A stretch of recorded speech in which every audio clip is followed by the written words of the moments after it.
All right. So, domain level brand metrics. And so, how do brand metrics matter? Any thoughts?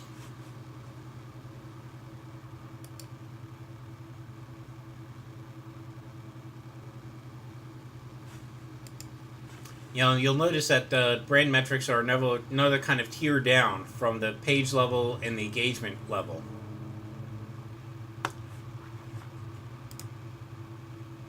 Yep. Let's look at the chart.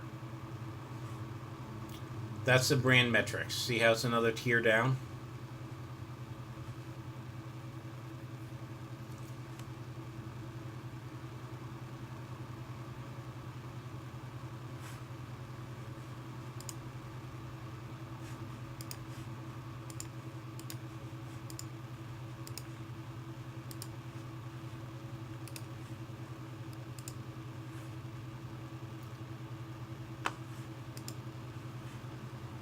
Now, can you see it?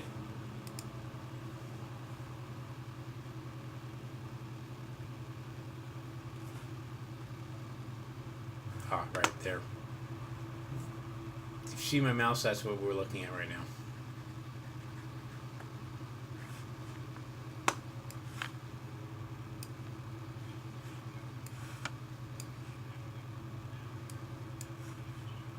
Okay. Well, alright, we got there somehow. That'll do.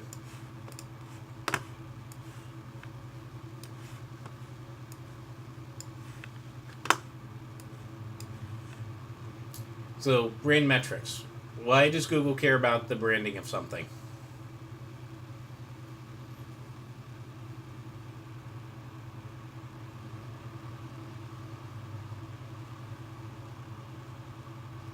Natasha, you want to make a good guess on this one?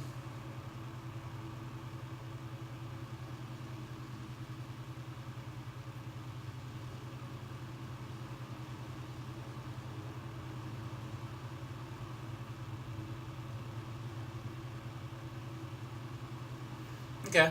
Well, in that case, let's talk about it more on why branding matters to Google. Yeah, actually, Tristan, that's a pretty good guess. Estimated authority.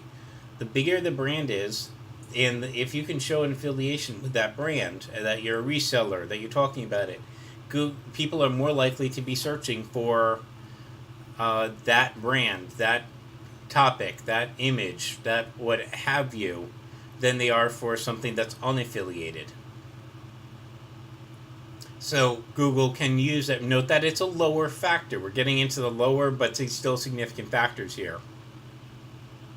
If your brand is affiliated with another, if your company is affiliated with another brand, it will tend to lose otherwise ties with a affiliated company, unaffiliated company.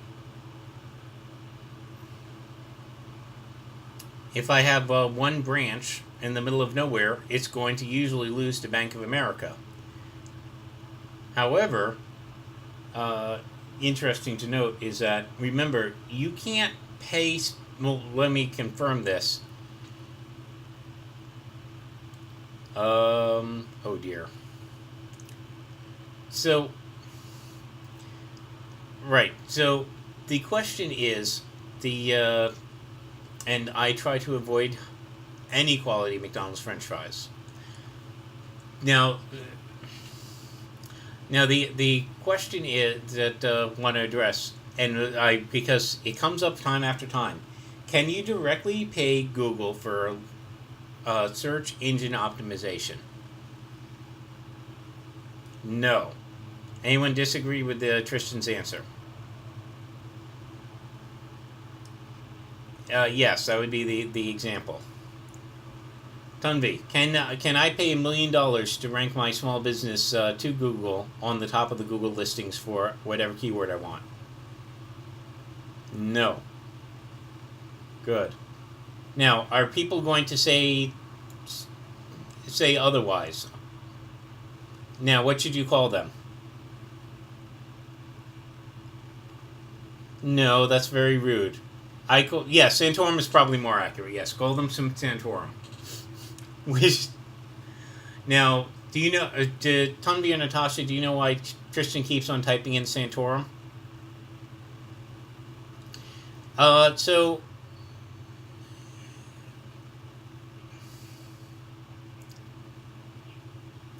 yeah, I know you were there. So the uh, last campaign cycle, there was a politician by the name of Santorum, Rick Santorum. He was technically in this one, but he dropped out pretty early. And for years, it was known as the Santorum problem because he had pissed off someone, a gay rights activist specifically, because he was talking about basically banning gay people and treating them like Jews in Nazi Germany. So, yes, very good. So they redefined what Santorum means, and since this is a G-rated call, I can't tell you what Santorum means on this call. You're free to Google that yourself, but be warned, do it on an empty stomach, otherwise your stomach may empty. Yeah. Yeah, that seems to be a lot of things with your Tunvi. The so the thing is, Santorum was known to have offered Google over $1 million, his campaign, his super PAC, whatever, to drop that ranking. And Google said, we actually don't have a way in our ranking to do that. We cannot. Oh dear.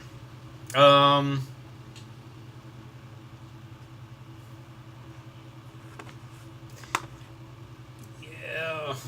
Oh dear. That's a way of putting it. We're gonna move on. Um. Yes, Tristan, you are correct. You should be afraid to ask. Yes. So.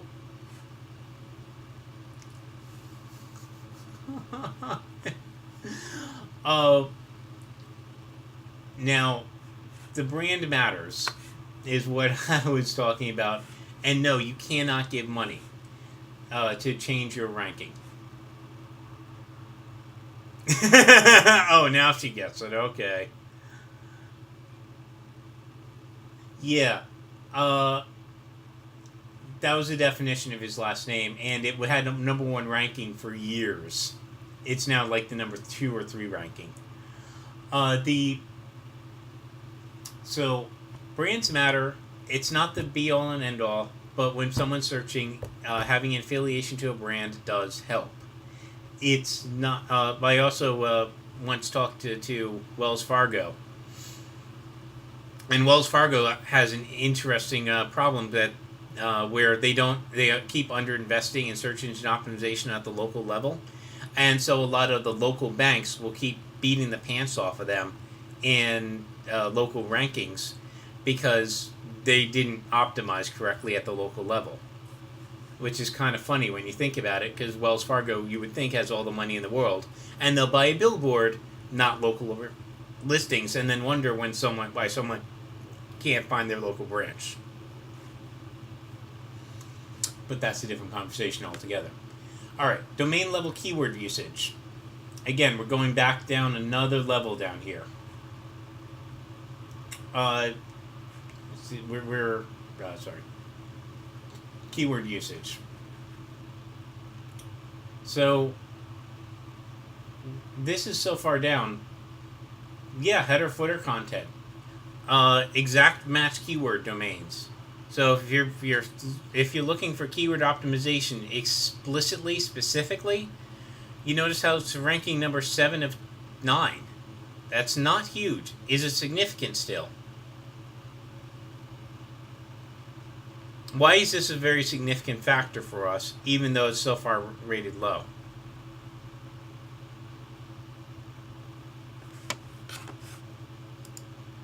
Let me ask you this way. Is it something that we can directly, specifically, accurately control? Damn Skippy. Now, as we look through a lot of these ranking factors, are there a lot of ranking factors that we can only control secondarily? We don't have direct control over. Can we?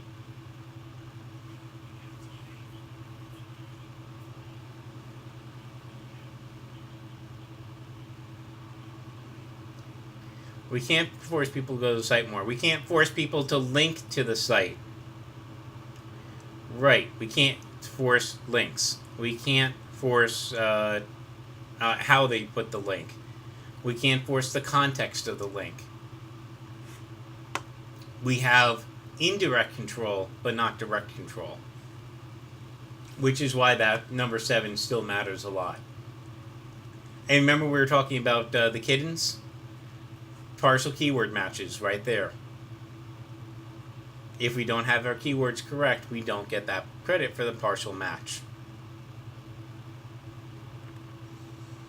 Alright, domain level keyword agnostic features.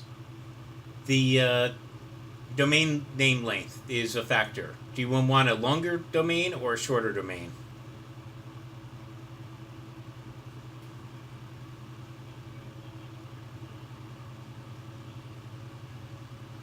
No.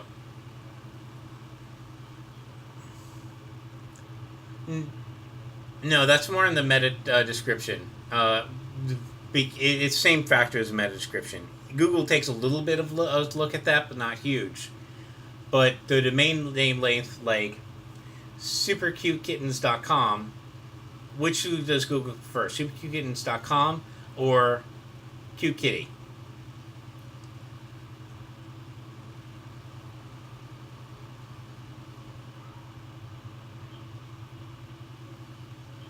Okay. Do I hear other takers?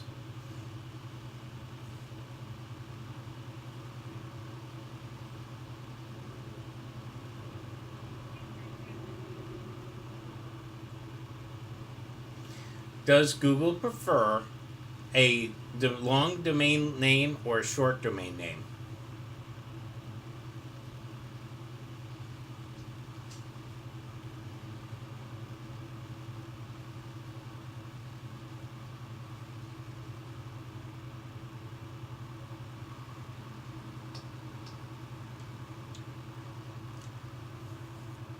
Okay, why long? Okay, that's a good reason.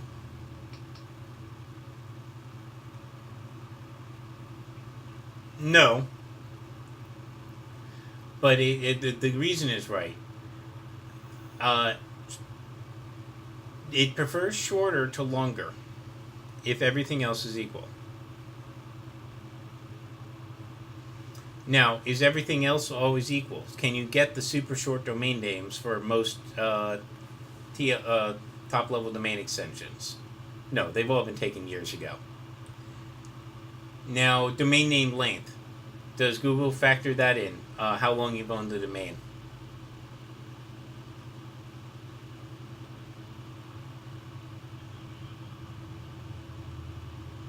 Yes, and it absolutely does.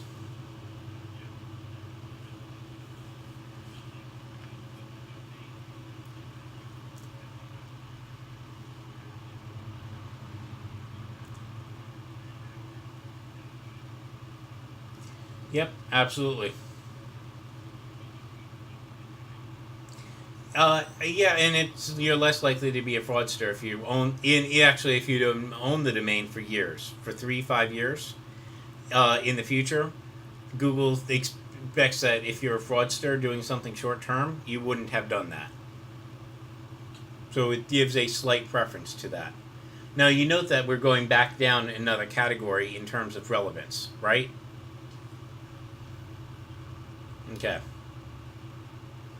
So let's go into the page level social metrics is the next factor. Now, here's one other thing that I'm not sure we talked about this, but it really does matter. Uh, every time you launch you do a redesign of a homepage. Yep, go ahead. Every time you redo a redesign of the homepage, or any page actually, does it hurt your Google rank?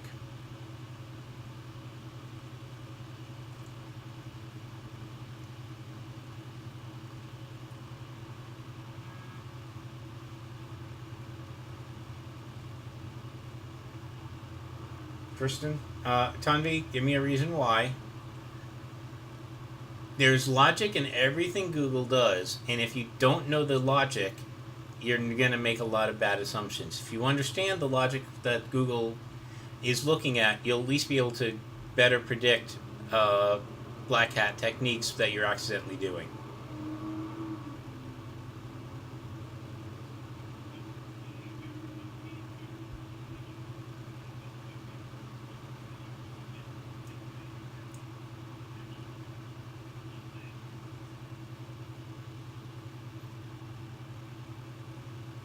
Right.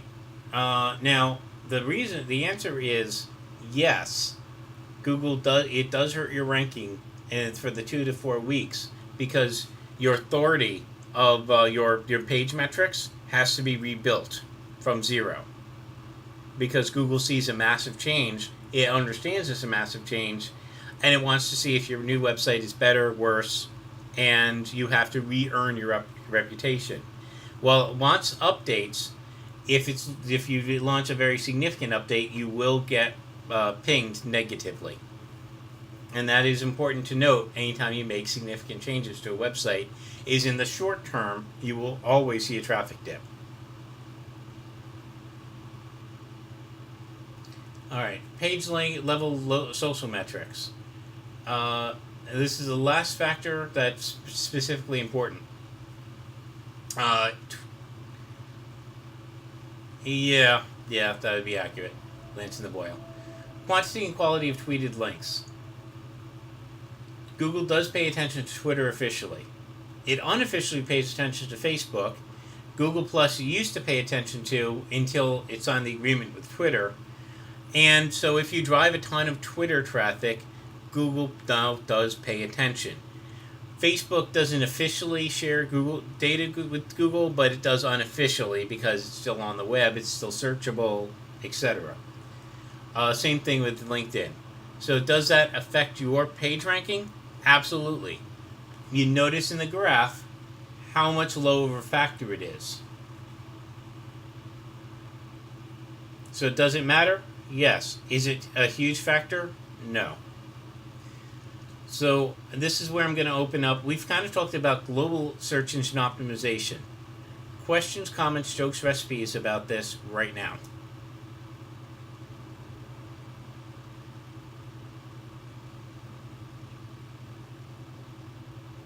Okay?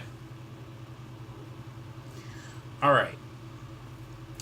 So, next thing I'm going to talk about is, so we talked about that. I want to talk about silly animals. Have you ever heard of the penguin, hummingbird, panda updates?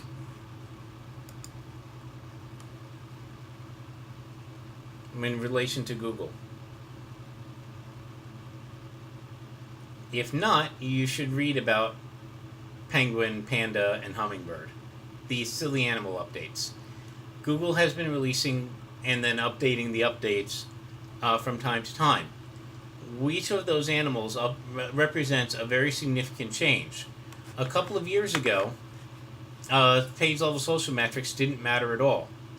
It wasn't that long ago. If we were talking 2007, 2006, 2007, the domain level links and the page level links would have been 8s, and the next highest thing would be about a 4 for on-page content. Actually, on-page content was pretty high too. Everything else would have been much, much weaker. Engagement data, that used to be about a 2 on this scale. Now it's about a 6. Brand metrics, that used to be at 1. Now that's almost a 6. Domain level keyword usage actually is down. It used to be a 6, now it's about a 5. And Google keeps changing the ratio. Why does Google keep changing the stonking ratio on us? Is that because Google hates SEOs?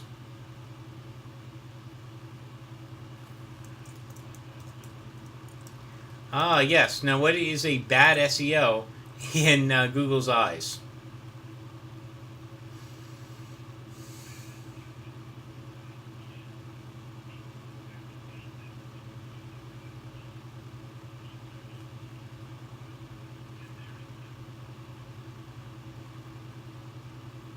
That is one element. What's an even more...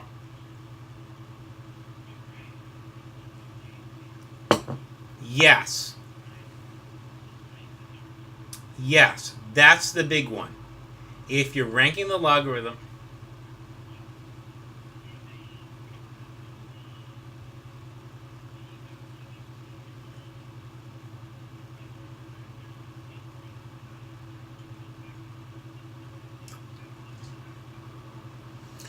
Well, what is predictable and what Google encourages and discourages is what are their Google wants you to provide quality content.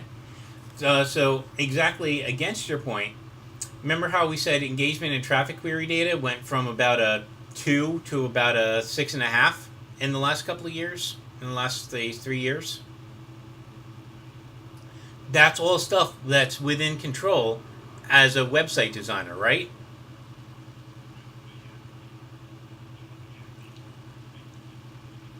Right. Right. Now, but that's an on page factor we have control over. Okay. Now, go over. Domain level link and page level links. Those keep coming down in value because of the fact relative to all the other factors, because they're associating more factors than they used to. Now, it used to be that people would one of the easier black hat, and we're going to talk about black hat technique later, but a very easy black hat technique that used to work was to set up domains that all they did is they existed to have lots of links everywhere. And that's how some search engine optimization companies would get large chunks of, here's how I got 200 inbound links. Yeah, that's why web rings used to be really popular pre-Google, and even especially pre-Google. Google did away with web rings usefulness, but they'd still have link farms. Repeat, Tunby?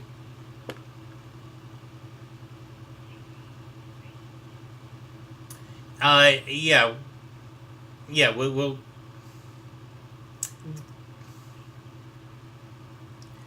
away from them. Yes. Google keeps evaluating. It used to be about 6 years ago, as Tumby put it, Chinese link farms would exist. You buy them, and it, ow, and you get that link. It has since, anytime it identifies a link farm, it values that the page rank value of those link farms is 0. So how much value do you get from that farm? Actually negative. So it is if you hate someone's website, find a link farm, and you can get lots of links from it, because you can buy those links dirt cheap, because some people haven't realized they stopped working, and you can lower someone's rank just by having done that. Yeah, we'll talk about on-page factors later, and how you can disavow a link that, like, hey, I didn't set this up, I don't want this link, because Google absolutely, if you set up a Tunby, you should have the answer to this. If you set up a page link right now, a new website for your chapter of the sorority, and there's no useful content, no links to it whatsoever, it's just a WordPress blog, there. What Moz rank should we expect to see? You're on mute, by the way, so if you're talking, I can't hear you.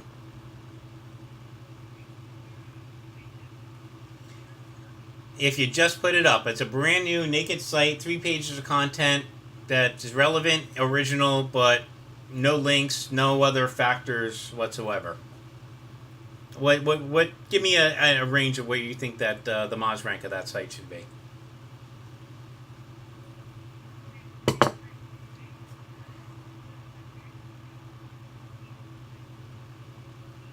Yeah, so 3 weeks in.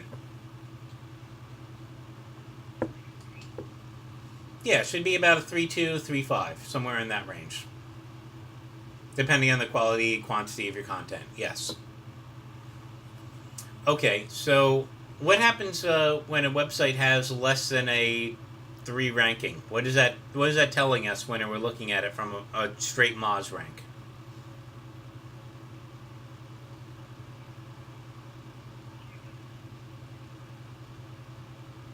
More specifically.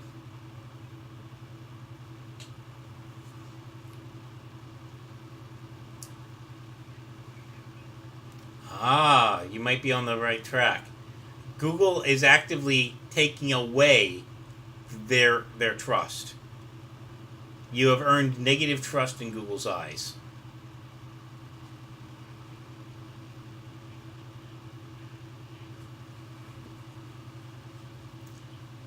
Yes.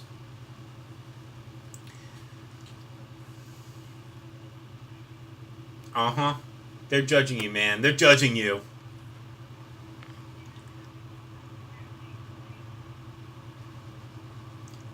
Yeah, you can disavow the link. And that's in the Google Webmaster Tools, which we'll talk about later. But yeah, you can absolutely disavow links that you don't want any part of. You can say, no, no, no. They think they're my friend, but they're not really my friend. That is perfectly possible.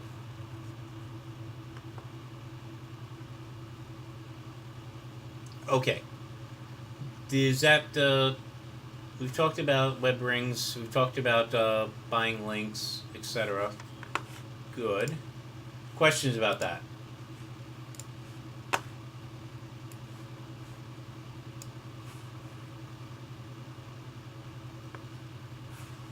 As I